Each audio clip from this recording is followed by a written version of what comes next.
এক কাজ করেন, আপনি ভিতর থেকে আগুনটা নিয়ে আসেন, জামাই শাশুড়ি দুজন একসাথে বসে সিগারেট খাই, একসাথে দুজন জমিদার হয়ে যায়।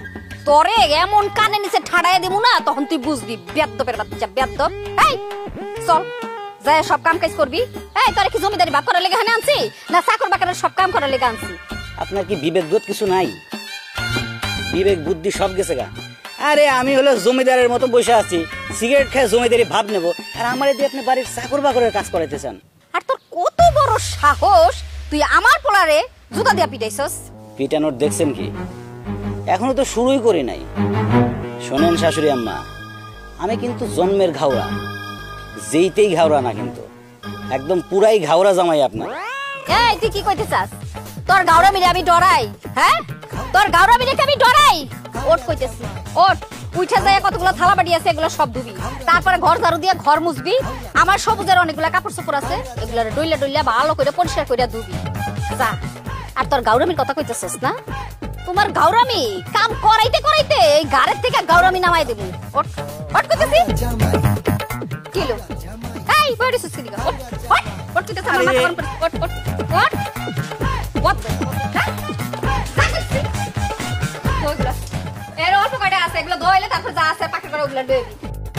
দেখ তোর বউ কি করছে আমার এত সুন্দর পাতিলটারে কালা বানায়া। এইটারে গৈসা মাইক যে একেবারে সিলভার বাইট করবি, কথাটা যেন মনে থাকে। এগুলা হইলে তারপরে তুই ঘর ঝাড়ু দিয়ে ঘর মুছবি, তারপরে আমার পোলার কাপড় চোপড় ধুবি। শাশুড়ি আম্মা, আপনার মাথার মধ্যে যে শয়তানিটা ঘুরতেছে, এই থালা বাসন ধোয়ার আগে সেইগুলা ঘষে মাজে পরিষ্কার করলে ভালো হইতো না? থাপড়াইয়া একেবারে দাঁত ফালাই দিবি। এই তোরে আমি যা কইছি তাই কর, দরকার হইলে তোরে এমন কাম করাবো আবার তোষক। না না, তোষক ধোয়া লাগবে না, এইগুলাই ধুই। হ্যাঁ ধুই, সিগারেটটা খেয়ে নেই। আমার বিয়া তুমি করতেছস তুই? এটা দেবো? সবগুলা ধুবি। এই কি করতেছে? কি করলি তুই?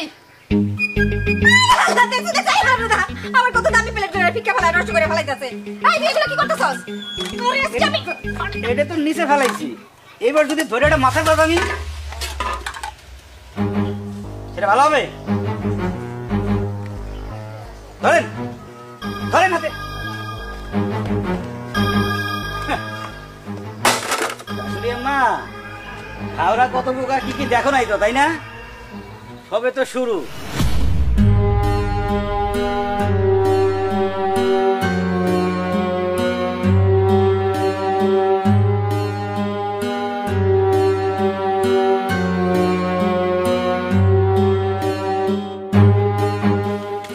তুমি কই গেছিলা? বাজারে গেছিলা? ঘরে বলদের মতো একটা ভাই রেখা তুমি বাজারে গেছিলা কেন? তুমি জানো না আমি এই ঘরের সৎ মেয়ে, এই ঘরের প্রতিদিনকার বাজার করা আমার রুটিন। ওইসব রুটিন ফুটিন আমি মানি না, ফেলো।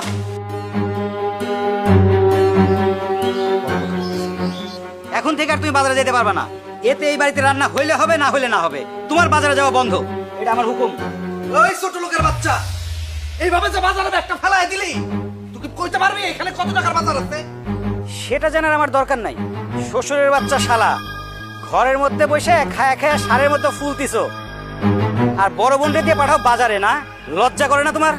না, আমার লজ্জা করে না, কারণ এই মাইয়া তো এই বাড়ি ভাইয়া না, এই মাইয়া হলো চাকরানি, এইটাই হলো ওর কাজ। আর কি কইলি তুই? তোর মতো কাজের পোলার কাছে আমার জবাবদিহি দিতে হইব কেন আমি বৈশা বৈশা খাই না? হ্যাঁ, জবাবদিহি করতে হবে শ্বশুরের বাচ্চা, আর জবাবদিহি না করলে প্রতিদিন সকাল সন্ধ্যায় তোরে আমি উঠবোস করাবো। তুই চাকরের বাচ্চা, যত বড় মুখ না তত বড় কথা। তোরে আজকে আমি শ্বশুরের বাচ্চা শালা, তুই কার সাথে পাঙ্গা নিতে আসছো বুঝো নাই না? হ্যাঁ, আর এরকম করলে তোমার এই হাতটা মস্কায় একবার ভেঙে দেবো। দুটা বেটার কথা মনে নেই তোমার? কি করছেন আপনি? ভাই তো ব্যথা পালে, ছাড়েন ভাই। এটা জানার মতো ভাই ব্যথা না, হাতটাই ভেঙে দেওয়া দরকার। তোর মতো দুলাবের কপাল আমি জাগা মারি, তোরে আমি তাই খালি মনে নাই। ওই এটা আপনি কি করলেন? এটা তো সংসারের অশান্তি বাড়বে। তুমি কোনো চিন্তা করবে না, এগুলো নিয়ে তোমার ভাবতে হবে না। তুমি ঘরে যাও, এই সংসারের জন্য অনেক করছো, এখন একটু রেস্ট নাও। আমি আসছি না, যাও ঘরে যাও, যাও।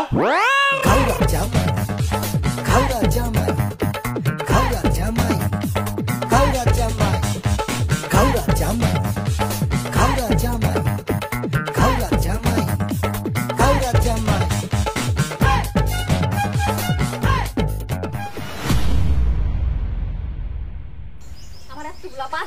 ফালাই দিছে আমার পোলাটার গায়ে হাত তুলতে এই হারামজাদি তুই এখানে কি করছিস তুই রান্ধন করে কি করতেছস কি তুই আমারে দেখাইতেছস যে তোর কোনো দোষ নাই তুই দুধে তো তুই ভালো সবকিছুর মূল হচ্ছিস তুই বুঝছস আম্মা আমি সত্যি বলছি আমার কোনো দোষ নাই একেবারে থাপড়ায় তোর মাইরে ফেলাম হ্যাঁ মিথ্যা কথা বলছিস তোরে আমি চিনি না আমি তোরে খুব ভালো করে জানি আজকে আমি তোরে বলছি জীবন মরিস থাকে না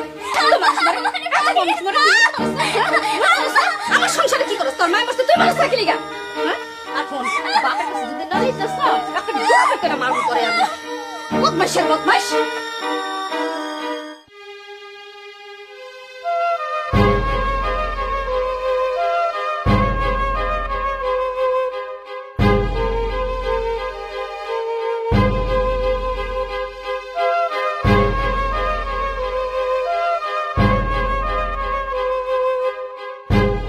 বউ ওষুধটা খেয়ে নাও তোমার ব্যথাটা কমবে মানুষ যে এত খারাপ হইতে পারে তোমার মার ভাইরে না দেখলে বিশ্বাসই করতে পারতাম না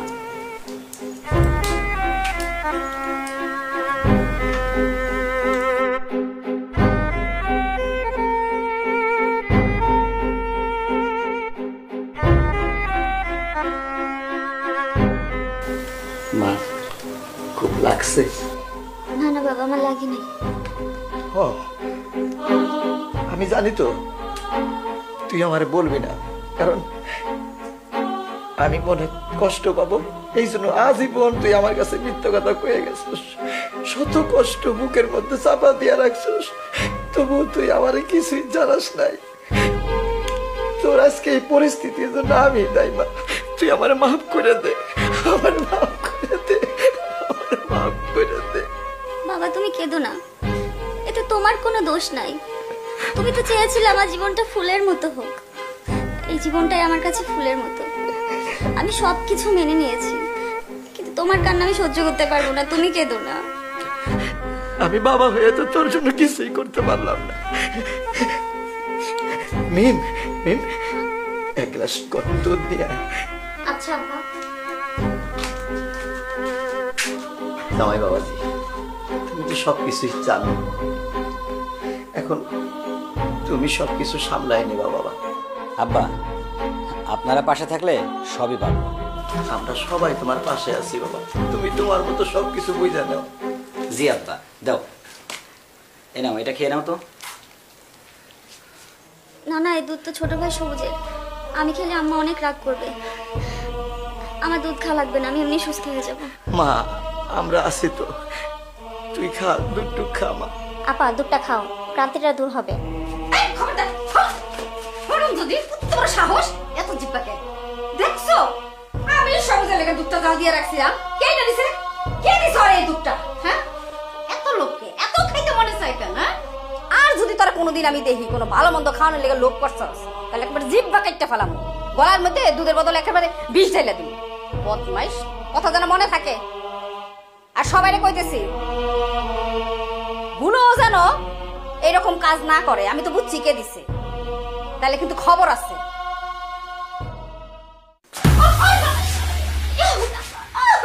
আম্মা জান বেশি ব্যথা পাইছেন? মলম মালিশ করে দেবো? বদমাইশ হারামজাদা, তুই ইচ্ছা করে আমার ফালাই দিতে দিছিলি না রে? শোনেন শোনেন, জামাইরে বকাবাজি করতে হয় না, আদর করে কর্ম পোলাও খাইতে হয়। জামাই অমঙ্গল হইলে শ্বশুর বাড়িরও অমঙ্গল হয়, আদর যত্ন বেশি করে করবেন। ফকিনীর বাচ্চা, একেবারে সাবধানে করে কথা কইছিস। তোর কপালে জাটার বাড়ি, আমার জামাই না? হ্যাঁ শাশুড়ি আম্মা মনে হয় ব্যথা বেশি পাইছে, আমিও দেখবো না।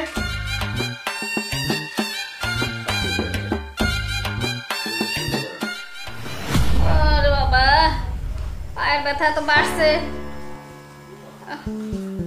ও মা, কি হইছে তোর? এইদিকে এসব কি হইতাছে কত? ওই ফকিনীর বাচ্চা তো এই বাড়িতে আসার পর থেকে আমগো শান্তি শেষ হয়ে গেছে গা, আমরা তো অশান্তির মধ্যে পড়ে গেছি। ওই ফকিনীর বাচ্চা যদি কাজের লোক না হইতে চায় আমার বউয়ের, তাহলে তো জুমারে আমার লোকে বিয়া দিব না ওর বাপ মায়। অসংখ্য ওই বড় লোকের মাইয়ের যদি আমার বাড়ির বউ না বানাইতে পারি, তুই কি বোঝস আমরা তো আর বড় লোকই হইতে পারুম না? যেই স্বপ্ন দেখছি, স্বপ্ন তো ধ্বংস হয়ে যাইব। হ্যাঁ এইটা তো হইতে দিতে পারি না। হ্যাঁ আর ওই ফকিন্নির পুত ও তো চাকর হইতেও চাইবো না, যেমনি হোক ওরে চাকর বানাইতেই হইব আমার ছোট বোন। কিন্তু কেমনে করবা তুমি? তুমি তো ওই ফকিন্নির বাচ্চার বুদ্ধির কাছে কোমর ভাঙ্গা পইরা দিছো। তুই চিন্তা করিস না, মাথাটা ঠান্ডা কর। আমি আমিরা বেগম তোর মা, বাচ্চা আছি না, এখনো মরি নাই, দেখতেছি। দেখো মা, যদি ওই ফকিন্নির কাজের ছেলে না হয় তাহলে আমার জীবনটা শেষ হয়ে যাবো গা। আর একটু ভালো করে ঠিক টিপতাছি চিন্তায় আমার দিয়ে পার্টি বাজাচ্ছে। তুই একটু মাথাটা ঠান্ডা কর, চুপ করে থাক, আমি দেখতেছি কি করা যায়। অস্থির হয়ে যায়। কেমন আছো তুমি জান? আমি তো ভালো আছি, তুমি কেমন আছো? আমিও ভালো আছি। তুমি ভালো আছো জান, আমার খুব খুশি লাগতেছে, খুব ভালো লাগতেছে। শোনো, তুমি তো জানো আমার পার্সোনাল কাজের লোক ছাড়া চলেই না। শুনলাম তোমরা নাকি আমার জন্য পার্সোনাল কাজের লোক রেখেছো।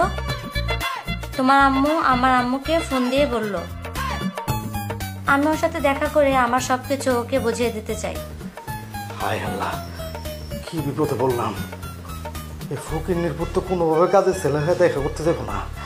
এখন আমি কি করি, আমার তো মাথায় ধরতেছে না। হ্যাঁ ঠিকই বলছো, মা যখন কাজের ছেলে রেডি করে ফেলছে তাহলে তো তোমার সাথে দেখা করাটা দরকার। আচ্ছা ঠিক আছে, আজ বিকেলে আমাদের বাসায় ওকে নিয়ে এসো। আজ বিকালে? আচ্ছা ঠিক আছে, তোমাদের বাসায় নিয়ে আসবো কাজের ছেলে। আমার আম্মুকে নিয়ে ডক্টরের কাছে যেতে হবে, এখন রাখি, পরে কথা হবে। আচ্ছা ঠিক আছে,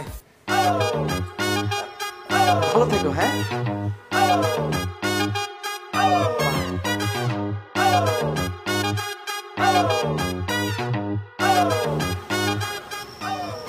হায় হায়, আমি এখন কি করুম?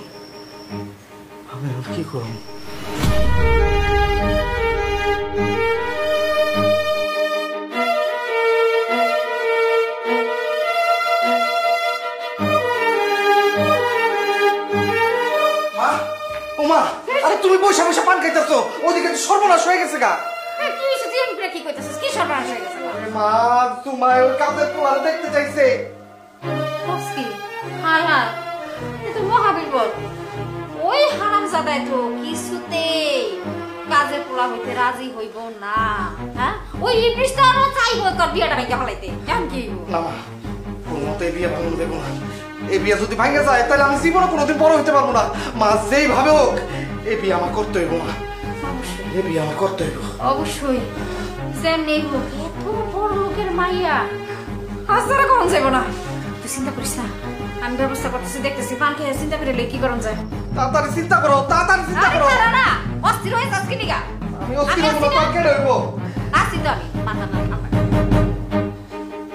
মাথায় কিছু ধরতেছে না, এখন কি করবো আমি? বুদ্ধি বাইরে হয়েছে কিছু? আব্বা চাটা খায় দেখেন কেমন হয়েছে। নাও তুমিও নাও। শালিকা তুমি নিবা না? দুলাভাইয়ের হাতের চা খেয়ে বলো কেমন হয়েছে। নাও। বাহ জামাই বাবাজি, তোমার হাতের চা এত সুস্বাদু এটা তো আমি কল্পনাই করতে পারিনি। হয়েছে কি আব্বা, মাঝে মধ্যে শখ করে আপনজনের জন্য চা বানাইতে ইচ্ছা করে। দুলা ভাই, আপনি হাতে চা খাবো চিন্তাই করি নাই। দুলাভাই, ও দুলাভাই, আপনি আমার বাঁচান। দুলাভাই, আপনি আমার বাঁচান। আমাকে বাঁচাও। তুমি না বাঁচাইলে আমরা একটু মরেই যাবো। আরে পা ছাড়ো মা, ওরে পা ছাড়তে বলেন। জামাই বাবাজি, যতক্ষণ পর্যন্ত তুমি আমাকে উদ্ধার না করবা ততক্ষণ পর্যন্ত তোমার শালা তোমার পাও ছাড়বো না। বাবাজি বাঁচাও আমাকে। কষ্টকে ও দুলাভাই, দরকার হয় আপনার পায়ের উপরে সারা জীবন ঝুলে থাকবো, তারপর আপনার পা ছাড়বো না। দুলাভাই আপনি রাজি হয়ে যান। দুলাভাই আপনি রাজি হয়ে যান। তুমি যদি রাজি না হও তাহলে ও পাও ছাড়বেই না। আচ্ছা ঠিক আছে, বলো আগে কি করতে হবে। আরে বাবা, তুমি যদি রাজি না হও তাহলে ওই বড় লোকের মাইয়া আমাকে বাড়িতে বিয়া দিব না, সবুজের বিয়া হইব না। মানে কি? মানে হইলো আমরা যে জুমার লিগে কাজে পোলা ঠিক করছি, ওই পোলার এখন জুমার কাছে পাঠাই দিব। মানে জুমা বুঝাই দিব কি কাজ করতে হইব না হইব। কিন্তু আমরা তো জুমা লেগে কাজের পোলা ঠিক করি নাই। আর ঠিক করলো সেটা তোমার, একটু দয়া করে তুমি কাজের পোলা সাহায্য করছো, যাই না বাবা। না হইলে বিয়া, আরে কোচ থেকে তোর বিয়া হইব না, তোর বিয়া হইব না। অসম্ভব, আমি আপনার জামাই, কাজের লোক না। বাবাজি তুমি যদি রাজি নাও তাহলে কিন্তু তোমার শালা পাও ছাড়বো না। কোচ থেকে যে তাও ছাড়বি না। প্লিজ দুলাভাই আপনি রাজি হয়ে যান দুলাভাই, নাহলে আমি শেষ হয়ে যাবো দুলাভাই, আমার এই বিয়ে হইব না। প্লিজ আপনি একবারের জন্য হলো না রাজি হয়ে যান, নাহলে আমার ছোট ভাইটার জীবনটা না নষ্ট হয়ে যায়। হ বাবা, তুমি রাজি হয়ে যাও, একবারে লিখে রাজি হয়ে যাও। ঠিক আছে, ওঠো। তবে আমার একটা শর্ত আছে। শর্ত? কি শর্ত? কও বাবা। নাম্বার 1, আপনার এই বড় মেয়েকে এই বাড়িতে বড় মেয়ে হিসেবে পূর্ণ মর্যাদা দিতে হবে। রাজি? রাজি রাজি রাজি। রাজি রাজি দুলাভাই। দ্বিতীয় শর্ত, আমি বড় জামাই হিসেবে যা যা বলবো সবাইকে সেইভাবে চলতে হবে। আর কি শর্ত বল বাবা?